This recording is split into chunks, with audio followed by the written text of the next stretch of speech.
Some of the information is based upon research derived from the information that I saw. For instance, in the documents that I saw, it was stated that President Eisenhower had commissioned a group called the Jason Scholars, which was stated to have been a secret society of scholars, to research the deception, lies, facts, truth, and get at the root and the real truth of the alien question. It also stated that there was a group of 12 men formed by NSC Memo 5410, and that the study group was formed by NSC Memo 5411, and that there was another NSC memo issued to cover the actions of these men and explain the reasons why such prominent men were meeting on a regular basis, and that NSC memo was 5412/1 and 5412/2. 5412/1 was implemented in March of 1955, 5412/2 in November of 1955. Anyone who knows how correspondence, executive orders, and executive memos are written knows that you do not write a memo 5412 in March and then in November tack a second part onto it. The memo was originally really written in 1954. I'm going to go through the whole history. I'm going to have to leave a few things out simply because it's going to be impossible to cover everything in the hour and a half that I have. Before I begin, I would like to read two quotes to you. The first is attributed to Mr. Alistair Cook, who said, quote, "I'll be astounded if this planet is still going 50 years from now. I don't think we will reach 2000. It would be miraculous," unquote.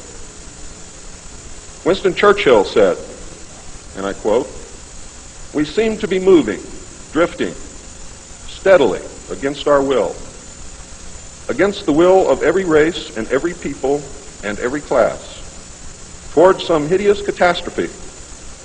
Everyone wishes to stop it, but they do not know how." What do you think he was referring to? Ronald Reagan stated on October 18, 1983, in a meeting with Thomas Dine, who is the executive director of the American Israel Public Affairs Committee. And I quote Ronald Reagan, "You know, I turn back to your ancient prophets in the Old Testament and the signs foretelling Armageddon. And I find myself wondering if we're the generation that is going to see that come about. I don't know if you've noted any of those prophecies lately, but believe me, they certainly describe the times we're going through."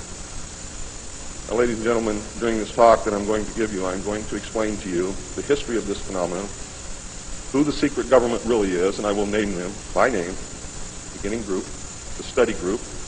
I will tell you who they are today. I'm going to tell you what this is all about. I'm going to tell you who's selling drugs to your children, and I'm going to tell you why the United States government is afraid for you to find out what the truth is regarding UFOs.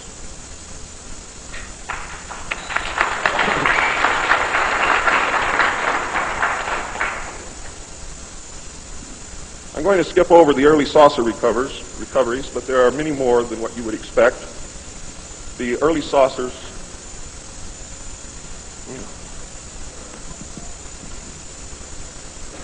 is this any better?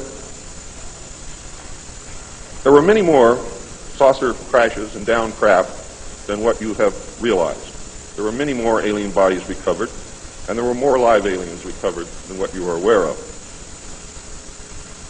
But that's not important. The important thing is that they occurred, not how many and not where. The important thing is that they occurred.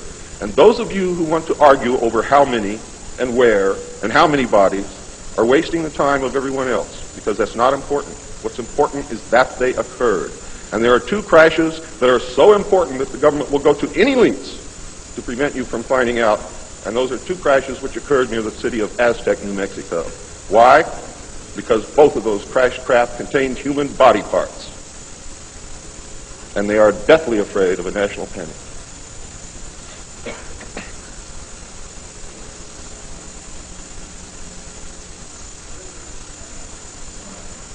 Because of this, there was a very, very tight security blanket screwed down tight over all of the alien question, the downed craft, the fact that they were here, the technology that we were recovering.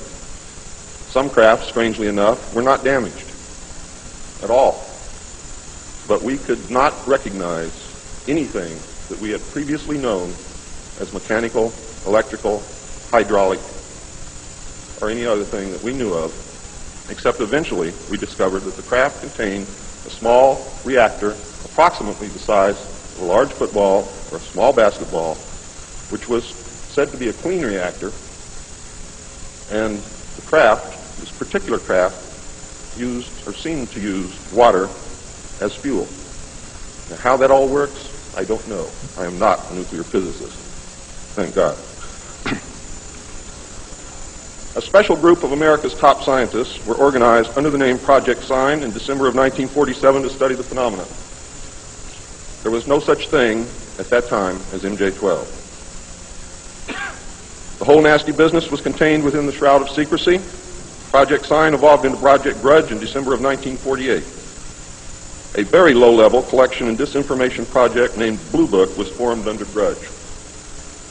16 volumes were to come out of Grudge, including the controversial Grudge 13, which I and Bill English saw, read, and revealed to the public. Blue teams were put together to recover the crashed discs and dead or alive aliens. The blue teams were later to evolve into alpha teams under Project Pounce and Project Pluto. During these early years, the United States Air Force and the Central Intelligence Agency exercised complete control over the alien secret. The Air Force was later to be dropped because it was a young service that had no political power and could not overcome the power of the Army and the Navy. In fact, the CIA was formed by presidential executive order, first as a Central Intelligence Group for the express purpose of dealing with the alien presence. Later, the National Security Act was passed, establishing it as the Central Intelligence Agency. The National Security Council was established to oversee the intelligence community and especially the alien endeavor. It was not created specifically to form national policy. In fact, you can say that the National Security Council was the forerunner of MJ-12, and there was another group between MJ-12 and the National Security Council, which is to come later. A series of National Security Council memos and executive orders removed the CIA from the sole task of gathering foreign intelligence and slowly but thoroughly legalized direct action in the form of covert activities at home and abroad. On December 9, 1947, Truman approved issuance of NSC-4, entitled Coordination of Foreign Intelligence Information Measures, at the urging of Secretaries Marshall, Forrestal, Patterson, and the Director of the State Department's Policy Planning Staff, Kennan, who, by the way, were all members of the Council on Foreign Relations. The NSA also maintains communications with the Luna base and other secret space programs. By executive order, the NSA is exempt from all laws which do not specifically name the NSA in the text of the law as being subject to that law. How many of you know what that means? That means we have a completely lawless organization running around the country doing whatever they want to do, answering to no one, and under no law which does not name the National Security Agency in the text of that law as specifically being subject to that law by executive order of the President of the United States. That means that if the agency is not spelled out in the text of any and every law passed by the Congress, it is not subject to that or those laws. The NSA now performs many other duties and in fact is the premier agency within the intelligence community. Today, the NSA receives 75% of the monies allotted to the intelligence community. And the old sayings, ladies and gentlemen, where the money goes, therein the power resides, is absolutely true. The primary task of the NSA is still alien communications, but now includes other alien projects as well. President Truman had been keeping our allies, including the Soviet Union, informed of the developing alien problem since the Roswell recovery. This had been done in case the aliens turned out to be a threat to the human race and thus the world. Plans were formulated to defend the Earth in case of invasion. These were international plans, which included most of the countries of the world. Great difficulty, however, was encountered in maintaining international secrecy. It was decided that an outside group was necessary to coordinate and control international efforts in order to hide the secret from the normal scrutiny of governments by the press. The result was the formation of a secret society which became known as the Bilderbergers. The headquarters of this group is in Geneva, Switzerland. The Bilderbergers evolved into a secret world government that now controls everything. The United Nations was then, and is now, an international joke. In 1953, a new president occupied the White House. He was a man used to a structured staff organization with a chain of command. His method was to delegate authority and rule by committee. He made major decisions, but only when his advisors were unable to come to consensus, and when he was in the Army, he was known as the diplomat. He was very good at what he did. He was very good at bringing people together, reaching consensus, and getting people to work for him. His normal method was to read through or listen to several alternatives and then approve one. Those who worked closely with him have stated that his favorite comment was, "Just do whatever it takes." Now here's a man very different from President Truman. He spent a lot of time on the golf course. This was not all unusual for a man who had been career Army with the ultimate position of Supreme Allied Commander during the war, a post which carried 5 stars along with it. In fact, he deserved it. This president was General of the Army Dwight David Eisenhower. During his first year in office, 1953, at least 10 more crash discs were recovered, along with 26 dead and 4 live aliens. One of the 4 live aliens died within hours of being removed from the craft. The others died approximately 3 or 4 days later. Of the 10, 4 were found in Arizona, 2 in Texas, 1 in New Mexico, 1 in Louisiana, 1 in Montana, and 1 in South Africa. There were hundreds of sightings. Why were so many crafts crashing? Because the government was scared. And when they found out that the radar was downing the craft, they started aiming the radar at the craft with lock-on radar and pumped the juice through. And they brought as many down as they could.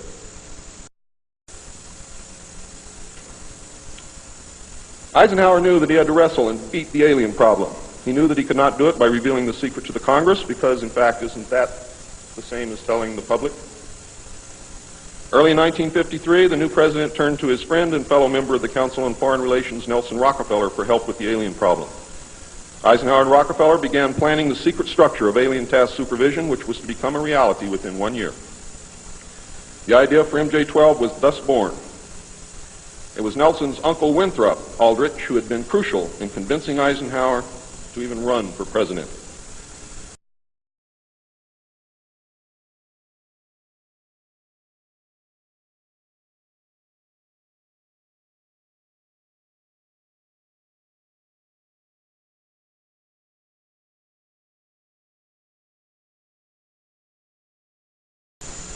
Some of the information is based upon research derived from the information that I saw. For instance, in the documents that I saw, it was stated that President Eisenhower had commissioned a group called the Jason Scholars, which was stated to have been a secret society of scholars, to research the deception, lies, facts, truth, and get at the root and the real truth of the alien question. It also stated that there was a group of 12 men formed by NSC Memo 5410, and that the study group was formed by NSC Memo 5411, and that there was another NSC memo issued to cover the actions of these men and explain the reasons why such prominent men were meeting on a regular basis, and that NSC memo was 5412/1 and 5412/2. 5412/1 was implemented in March of 1955, 5412/2 in November of 1955. Anyone who knows how correspondence, executive orders, and executive memos are written knows that you do not write a memo 5412 in March and then in November tack a second part onto it. The memo was originally really written in 1954. I'm going to go through the whole history. I'm going to have to leave a few things out simply because it's going to be impossible to cover everything in the hour and a half that I have. Before I begin, I would like to read 2 quotes to you. The first is attributed to Mr.